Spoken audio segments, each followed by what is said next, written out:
Hi, it's Kirby Summers. Today is Thursday, February 8th, and today the subject is Hollywood spies. So I believe it was June of last year, I wrote an article about spies, at least one of whom was outed, aside from the person we know as Jeff, and then others that I connected via their association with other Hollywood spies.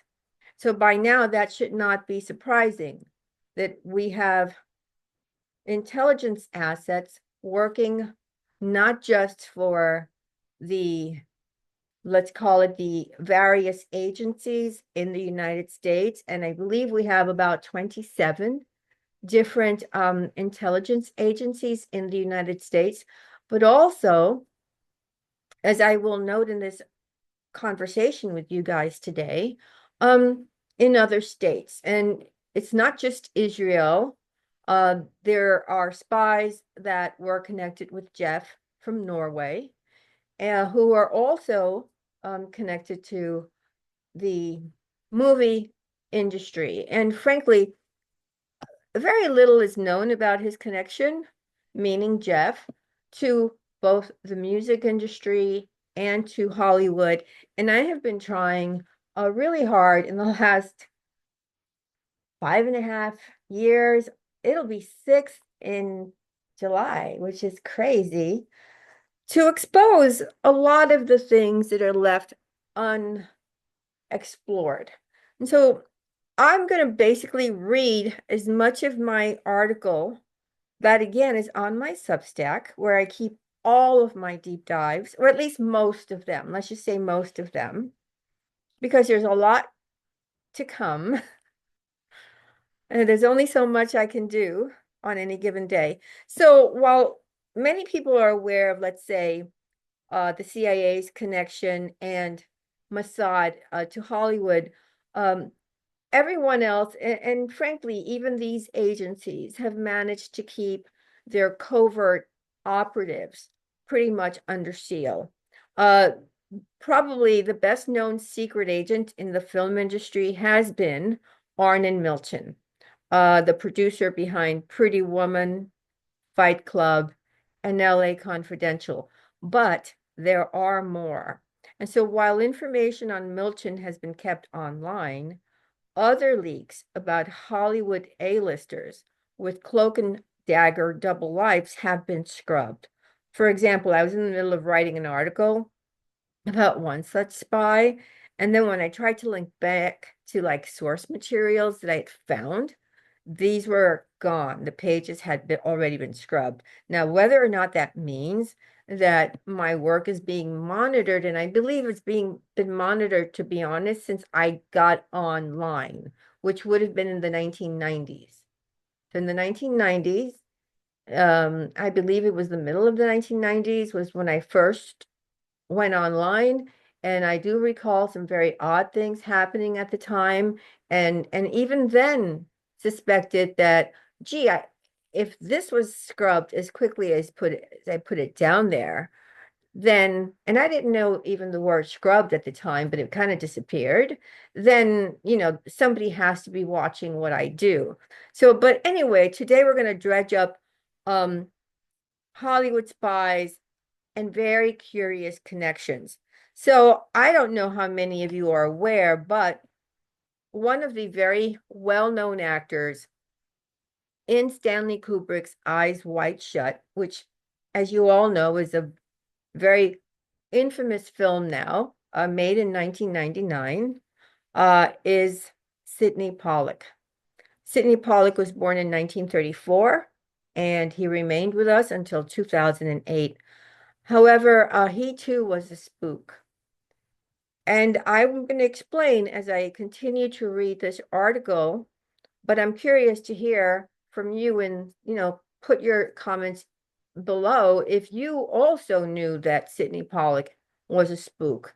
Um, it sort of came out during the time that Milton was outed, but the fact that he played Victor Ziegler which is a very, let's say, a character very similar to the Jeff character, I thought was fascinating. So, if you did not know that, let's say, he was a spy, perhaps it's time to rewatch Eyes Wide Shut and focus on his character a little bit more so you can pick up some subtle clues, because by the time I'm done reading this article, you will understand that they leave clues, not just, let's say, somebody like Stanley Kubrick, but all of them leave clues. And I'm going to include one very specific one in a film that you probably would have never thought has clues about anything. So in an article that was written in 2013, outing Pollock as a spy, it wasn't just that they outed him as a spy, they outed him as a gun runner. So sort of like an Adnan Khashoggi type guy. And you would have never thought that by looking at Sidney Pollock. The article was written by Philip Weiss. It wasn't scrubbed when I was working on this article back in June of 2024. It may have been June of 2023. I don't remember when I wrote this article, but I know it was June. Although that article may be gone soon, but at the end of this expose is basically my analysis and names of other people who were associated with Pollock and who I personally believe were Hollywood spies. Okay. So I start with the quote from Weiss's article, which shows Pollock with his then wife. And then it begins, everyone's talking about the Israeli TV broadcast in which Arnon Milton, a Hollywood producer, says that he spied for Israel in the United States and brought out nuclear triggers and such. Back in the days when the US was worried about a society that didn't get along with its neighbors in the Middle East going nuclear. And then he quotes from the BBC, Mr. Milton, 68, said he was recruited to Israel's Bureau of Scientific Relations, a secretive organization founded to supply the nation's nuclear program in the 1960s by Mr. Perez. Now, they mean Shimon Peres, okay? The owner of a successful fertilizer company, Mr. Milton said he aided the Bureau in obtaining scientific and technical, information for confidential defense programs. Now, keep in mind, confidential defense programs for Israel, not for the United States. However, the United States clearly knew. And, leave your comments and questions below, because I'm going to make it a point today to really listen to what you guys and read what you guys have to say. So then at one point, Mr. Milton was operating 30 companies in 17 countries on behalf of Israel. And then he goes on to write, but I'm shocked by what Milton says about the late Sidney Pollock, actor and director, and then in parentheses, of movies like Out of Africa, They Shoot Horses, Don't They? Tootsie, Jeremiah Johnson, Michael Clayton, 3 Days of the Condor, Absence of Malice. And then end parentheses, and it continues. During the interview, which aired on Monday, Mr. Milton said the Academy Award-winning director, Sidney Pollock, helped in covert acquisitions of sensitive military equipment, meaning that he helped him. They worked together. They were a team. So another revelation, and then I found this in another article, in another publication, and it reads, another revelation is that director Sidney Pollock, who died in 2008, was Milton's business partner in many of his activities. The director of Tootsie and Out of Africa, Milton said, was my partner in aerospace manufacturing and airplanes, all kinds of things. When asked if Pollock knew of and participated in all of Milton's activities, Milton said he had to decide what he was willing to do and what he was not willing to do. On a lot of things, he said no. On a lot of other things, he said yes. Pollock was born in the United States. And then it goes on to ask his Jewish identity. And then it says from the LA Times on Pollock's death in 2008 at 73. And it reads, the son of a pharmacist, Pollock was born July 1st, 1934 in Lafayette, Indiana, and moved with his family to South Bend. I think of it with great sadness, he said of his experiences in South Bend in a 1993 interview with the New York Times.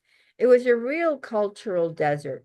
There weren't many Jews like us, and it was real anti-Semitic. And then from the Times obituary, it read, he increasingly sounded wistful about the disappearance of the Hollywood he knew in his prime. The middle ground is now gone, Mr. Pollock said in a discussion with Shimon Peres in the fall 1998 issue of New Perspectives Quarterly. So was Peres his connection, meaning again Shimon Peres? And then here's the Peres interview, and I link to the complete interview again on my Substack, which is in PDF format. And it's called Hollywood Spies, the article, if you want to find it. And then in the Israeli broadcast, Robert De Niro, and by the way, Robert De Niro has played some really interesting roles. We know he played the role of the taxi driver in the film where there is a 12-year-old Jodie Foster playing a role that, is described as a woman of the night, but it is a child of the night. Okay. In any event, and I'll tell you something else. I don't live far away from where Robert De Niro had an apartment, and only his apartment had this a fire that gutted everything in his home. This was a couple of years back. I can't remember when, but I heard about the fire. We all kind of went out to look at the fire, and it was only Robert De Niro's apartment that burnt down. So whether it was an intentional thing to kind of get rid of whatever he may have had there, or whether there was an accident, no one knows. But as time has gone on and I've learned more about the Hollywood industry and the people that surrounded Robert De Niro, you never know. But he almost burnt down a building, a very expensive building, except that for some odd reason it was contained within his apartment. In any event, De Niro says he knew of Milton's activities and understood. He was fighting for his country. And then it goes on to say, I wonder how many folks in Hollywood knew of the allegations regarding Pollock and approved. And then I end quoting, and I took a couple of notes about people who had commented on this article.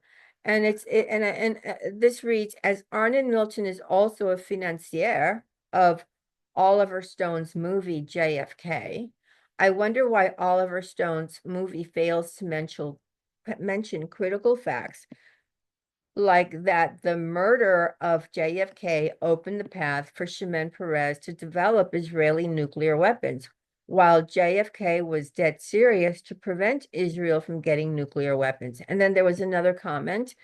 I wonder how many folks in Hollywood knew of the allegations regarding Pollock and approved. Actually, the FBI knew in 1992, according to files released under FOIA. A record of a phone call between a supervisor in Los Angeles and a special agent in Portland, and these were classified as secret.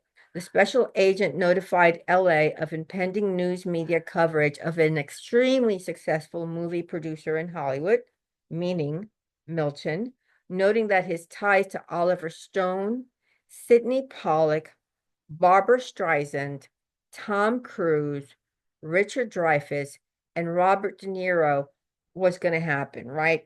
The subject's likely location and wealth is close to 1 billion. They were talking about how much money Milton had been able to, at least on the books, show. So if he could show 1 billion, imagine how much may possibly have been stashed in other places. And then they talk about his close ties to Labor Party officials in Israel. Milton's arms dealings through the company he set up, Milco, and ties to another American are explored heavily in the redacted file. Now, what I did was I connected the secret, once scrubbed, once never seen file discussing these other very well-known stars. I included the PDF again in the Hollywood Spies article on my Substack. Pollock's parents, David, born in 1875, and I didn't really find a date for when his dad passed away, and Rebecca, his mother, whose last name originally was Miller, and she was born in 1913, and really kind of like um uh, uh, didn't live very long, only through 1950, were first generation Americans who emigrated to the United States from Russia, and they settled in Indiana. They met and they married while attending Purdue University and were relatively well off, as his father was a pharmacist and he had paid his own way through college by boxing. And among Purdue's notable alumni are 27 astronauts, including Gus Grissom, who was burned to death during the Apollo 1 catastrophe on January 27th, and Neil Armstrong, the first man to, and I'm going to use air quotes, walk on the moon. And I don't know how many of you read my Substack, and a lot of you are there, but there is a connection with the Apollo 11 and frankly all of the Apollo missions and my abuser's family. In fact, my abuser's family, through one of their holdings, Playtex, made the spacesuits for Neil Armstrong and the Apollo 11 astronauts, in addition to having the contract to make the spacesuits for all of these missions. So his parents divorced, meaning Milton, who we are talking about. I just want to make sure we're talking about Milton. No, we're talking about Pollock. Okay, we're talking about Pollock. So Pollock's parents divorced when he was young, and it's alleged that his mother developed emotional problems, becoming an alcoholic. She was a pianist, a singer, and she died at the age of 36 when he was only 16. And then 1 year later, when he was 17, he left South Bend, where the largest employer was Studebaker. Now, Studebaker was founded by the Studebaker brothers, whose ancestors were from Germany. Adolf Eichmann, a high-ranking member of the Nazi Party, was also born in the same town as the Studebaker brothers. And I would be remiss, by the way, if I didn't mention that on Studebaker's board of directors were the Lehmans of the Lehman brothers.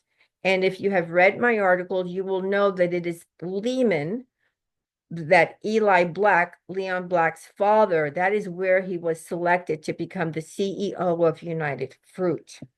The other thing about the Studebaker company that one of you pointed out to me is that the ancestor or certain ancestor of another person who writes books wrote 2 books, let's say on the Jeff story, her parents were also connected, or her forefathers were also connected to the Studebaker company. You may know who I'm talking about, you may not. I'm not going to really dwell on that. It's just something that someone brought up to me, and I'm just relaying that forward to you. In 1951, Pollock moved to New York and settled into the West Side YMCA and immediately begins training as an actor. And so again, like I don't live far away, even though that was in 1951. Here we are in 2025. You know, I'm a native New Yorker, so I know all the neighborhoods in New York. And anyway, I know a lot of the history of the Y. And in fact, I went back and I did some more digging and discovered that adult men had been in the habit of swimming nude, because in the beginning it was just a men's a place for men to live, a sort of like let's call it the precursor to Airbnb, where men could go and rent rooms that didn't cost a lot of money. And it was kind of like where a lot of young actors would congregate because it wasn't far away from where they would go to study acting. However, I discovered that the history of the Y was sort of like men swam nude, but also young boys. The boys I discovered wore bathing trunks. However, nobody at the time in 1951, when Pollock was there, thought that this was unusual. And this practice continued until 1970. And then the Y, again, was a relatively affordable place to live if you didn't mind sharing a bathroom. So they had, they shared a bathroom with whoever was on their floor. I believe there was only one bathroom per floor. And so I found a photo that I included of New York City in 1951, which basically shows how the city looked when he first came to town. So, however, Pollock appeared to be very lucky from like day one. And he found himself working alongside two people with intriguing origins and connections of their own. And I personally don't think that there is that kind of luck without some assistance. Among these men is Sanford Sandy Meisner. And Meisner, I included a photograph of him. I'm sure you can probably pull it up. He had something called the Meisner Center, the Sanford Meisner Center for the Arts. And supposedly, Pollock answered a newspaper ad for an acting school run by Sanford Sandy Meisner, who was born in 1905, and he lived until 1977. And then his career was off and running. He became Meisner's protege, and by 19, he began to train other actors. So by 19, he's only been in town for a little over a year. He is now teaching acting. Okay, let's keep going. He became so like some of Meisner's other students were Grace Kelly, Tom Cruise, and Tony Randall. Randall can be seen in the photo that I included, and you may remember it, of Jeff and Ghislaine Maxwell at the Plaza Hotel, owned at the time by Donald Trump, during a benefit for her recently deceased father, Robert Maxwell, in November of 1991. So Anne Randall, according to the 2002 article, named Jeff International Money Man of Mystery, was hired by Epstein to put on a song and dance show in Columbus, Ohio, for none other than our friend Wexy. I'm sure you know what I mean when I say Wexy. So of note, Randall also appeared in Woody Allen's 1972 movie, Everything You Always Wanted to Know About SEX. And then there's Randall's very young wife, Heather, who is 50 years his junior, whom he married in 1995. I thought that was always a very peculiar thing with Tony Randall. But anyway, back to Sandy Meisner. He received commendations from Presidents Ronald Reagan and the spy master himself, George H.W. Bush, as well as long-term Jeff pal, Bill Clinton. So we know that Woody Allen had a close friendship with Jeff. There are several photographs and articles about the two men. And then, of course, we have Allen's 1979 film, Manhattan, about a divorced television writer dating a 17-year-old teenage girl, and which is frankly filmed at the Dalton School, where she is a student, and where we know that Jeff got his first big break as a teacher, and where he begins his ascent. So on the day that Jeff and Alan were photographed, and again, I include photos throughout the article to help people visualize who we're talking about and where we are and what the location looks like and how these people interrelate. They were accompanied by Norwegian diplomat, and I know that in the way that the Swedes pronounce their words are different than the way we pronounce it. So I know that Turge, I just botched the way that name is spelled, Rod Larson, who's again a Norwegian diplomat, along with his friend, the filmmaker Hakan Gunderson, were with Jeff and Woody Allen. So, like, I don't know of anyone else who has put together the fact that Jeff was walking with three people connected, not just to the Middle East, but to Hollywood. And, we're talking about Arnon Milton and Sidney Pollock, and there are lots of connections that kind of like swing back to Jeff, and not one person has caught on to any of this stuff regarding Hollywood and frankly the music industry. And so if you go back to that photo, which you can probably pull up on any search engine with Woody Allen, and you will be able to possibly identify the two people I just mentioned. And then we see Bill Clinton with one of those two people, because Rod Larson was the president of International Peace Institute. It was located in New York, just across the street from the United Nations.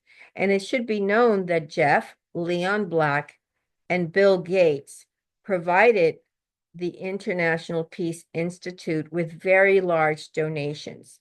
And although the US media has not covered this, the Norwegian press did. And I went ahead and I looked at the Norwegian stuff and I had it translated to English and I got this information. I mean, this is very time, and I mean, like the amount of time that I have to devote to every article is a tremendous, which is why, by the way, I have had in the almost 6 years that I have had a newsletter, I've only had 2 instances where somebody joins for 1 month and then leaves. And probably they cannot afford it, but I really frown upon and then block someone who joins my newsletter for 1 month. And I do that because the work I put into each one of these is the kind of work somebody would put into writing a book. And I don't know who's joining for a month. I do not know if someone is joining for 1 month in the 2 cases that it happened because of financial reasons or because they're in there to see how much information they can get. And so I am uber careful, not just about who I meet, not just about who I speak with, but also about who's joining or reading my work. And if somebody joins for 1 month, I typically block them, and I do this just out of a sense of caution. And I just think it's bizarre because, quite frankly, the people who join and who are here for the same reason that you are probably listening to this podcast is because we're all on the same side. We want, quote, justice to prevail. As difficult as that might be to wrap our minds around, we want to know what's going on. And these people are generally people who have been following me for a number of years.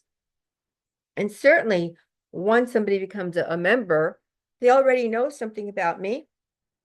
They've listened to several of my podcasts. They've read a couple of my free articles, and they will join and stay with me.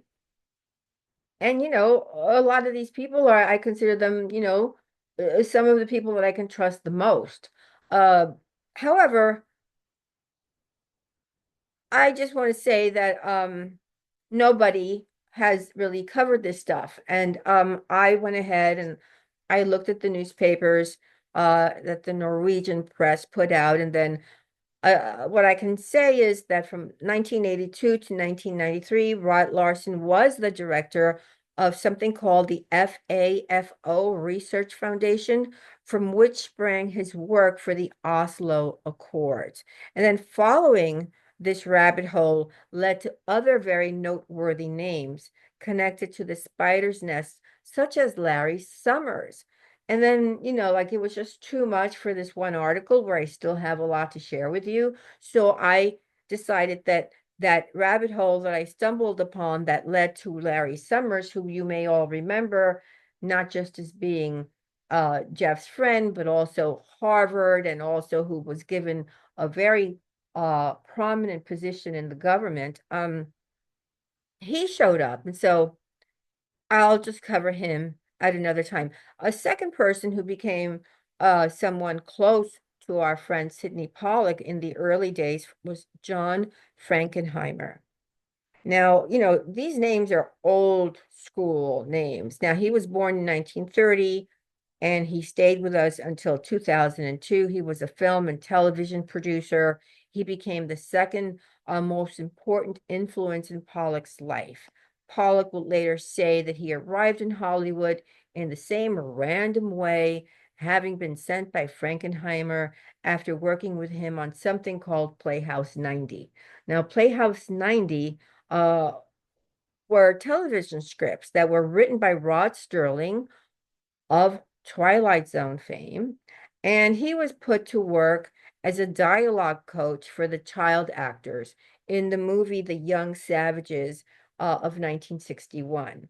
So then in my book, Epstein's Women, which you can only find on my website, and by the way, I think I I have available the first 200 pages of that book, and then the balance, I'll send it to everyone who's bought a copy upon completion. So what you should all know is that I do work on multiple things at the same time.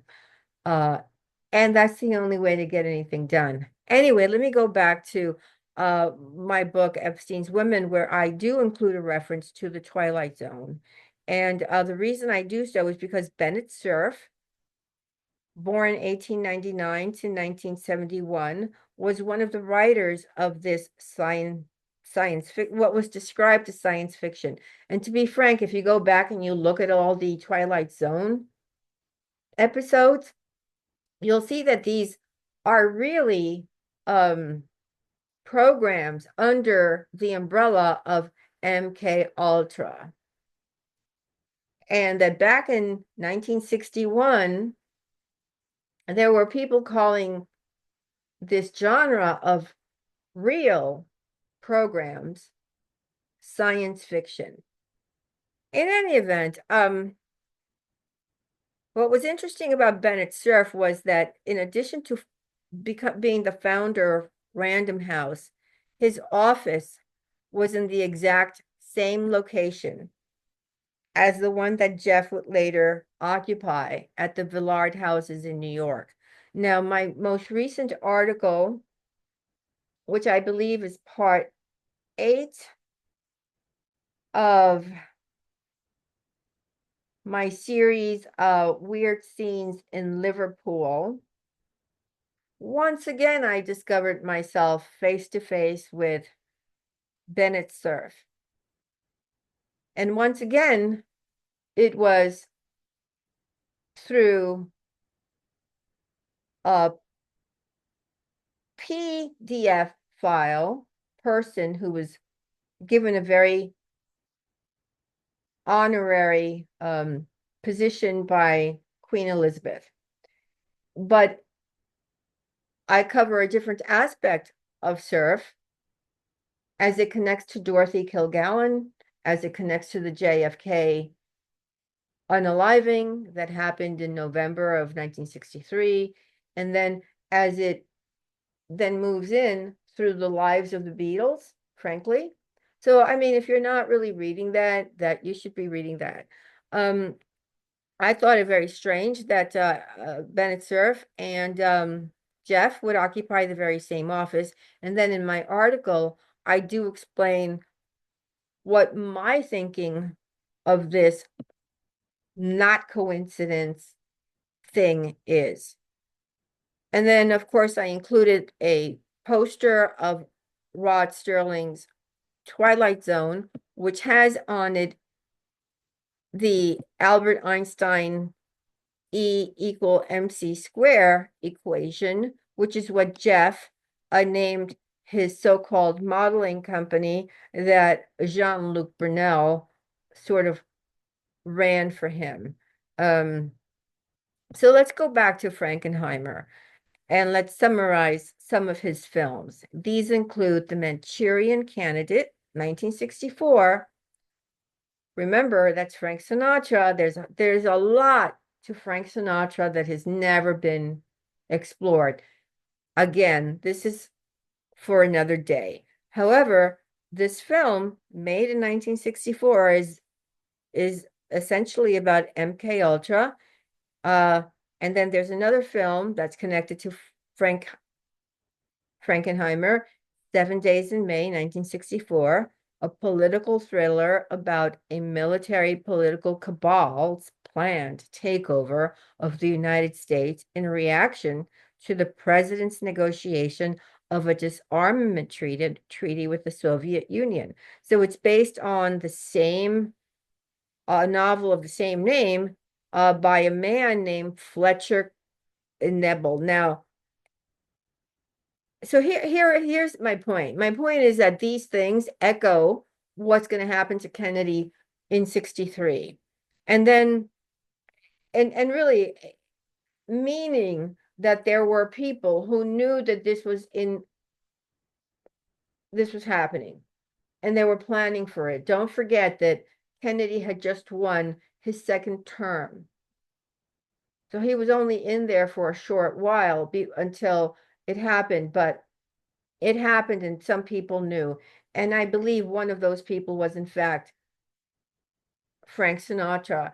And there are reasons for Frank Sinatra having known this, and not necessarily because he was, quote, friendly with, let's say, underworld figures. Okay. So in any event, there's another film connected to Frankenheimer, which is called Seconds. It came out in 1966, and it includes the kind of blackmail that we've been discussing regarding the Jeff person and new identities acquired through surgery, which is kind of reminiscent of what happened to a lot of the people from Operation Paperclip. They would come into the United States, have plastic surgery, be given new names in a lot of cases, and start a new life. So I actually found it and I watched it for, research purposes when I was writing this article. And I could not believe my ears that one woman in a scene is talking about the sacrifice of a minor. Okay. And then, so Fletcher, Neville, and I'm going to spell his last name because maybe I've botched it. I don't know. Knebel, was born in 1911. He stayed with us until 1993. He is the co-author of 7 Days in May, whose Wikipedia and New York Times obituary give him an almost wholesome Midwestern American background, with the exception that he smoked the green stuff because it is, quote, better for me than whiskey. That's what he used to say. So in my opinion, I think that Fletcher is actually a former German Nazi. So like they include the obit and everything else on Wikipedia. They say that he was born in Dayton, Ohio, which is really where my abuser's father was sent to when he too transferred out of World War II, where, with Robert Maxwell, they were both fighting for the UK, ended up with the UK, and then from there kind of separated and parted ways. Maxwell stayed in the UK. Rickless went to the US with the help of high-level politicians, and he was installed by the United States government, meaning Rickless, into Ohio, where, of course, Wexy is, right? However, we have Fletcher Nebel or Kebble, or however you pronounce his name, also being given this birthplace. And so he wrote about 10 books, and all of them involve the White House. However, his 1981 novel, Crossing in Berlin, could only have been written, in my opinion, by someone with intimate knowledge of the area during World War II. And in my opinion, there is no way that he's not a Nazi turned American author and spy. And then his third wife, Laura, was unalived, apparently of a self-unalivement in 1982, which is ultimately how he too would see the last day of his life. And I thought that was very odd. And initial reports, by the way, when his wife was unalived, is that she left a suicide note. But however, then this later changed. If you keep looking at record after record, this changes in history, when history is rewritten clearly, to an accidental overdose. And so everything about this man is consistent only by its inconsistency, right? So if when you're studying and you're trying to determine what's true, what's not true, you have to read many different time excerpts of things that have been written about this person at different time periods of their life, because that is when you may catch inconsistencies, and it is these inconsistencies that are very important. Now, Frank John Frankenheimer, and I included a poster because I thought this was interesting, made a movie with Rock Hudson, an interesting movie with Rock Hudson. And it's called Seconds. It's the third of Frankenheimer's films. And it's about a 50-year-old banker living in New York facing a midlife crisis, who finds himself contacting an agency called The Company. It's a service that offers new identities and plastic surgery so that people can leave their old lives behind and begin new ones. Upon his arrival at the secretive headquarters, he's given a cup of tea laced with a substance. In this altered state, he finds himself entering a woman's bedroom and R-wording her. Guys, remember, I'm talking about a movie made in the 1960s, starring Rock Hudson at the beginning of his career. So just to be precise, I'm going up again. Well, anyway, I've already said it, so I'm just going to keep going. When I watched this film, I was like, what? Anyway, so he thinks that he's hallucinating about R-wording this woman, and then he snaps out of what he believes is a dream, and then he's told that the company service is going to cost him $30,000. And then to ensure that he agrees to the procedure, he is shown a film of him actually R-wording the woman. So, hello, here we are with allegations against several people in the music industry, assaulting women who cannot remember. And in this case, it is he who cannot remember, because he has been given a drug that makes him forget what he did, but he has done this. And now it is on tape, and they are blackmailing him, basically saying, well, you've agreed into this procedure, you've agreed to pay us $30,000, and he's shown the film, so he's blackmailed into proceeding. And I just thought that was really interesting, because it clearly reminded me of what the CIA did with Operation Midnight Climax, which is a sub-program of MK Ultra, and of course with things regarding Jeff and Sean Diddy Combs, so on and so forth. In any event, these films have themes which the public at large knew nothing about until after the Church Committee hearings of 1975.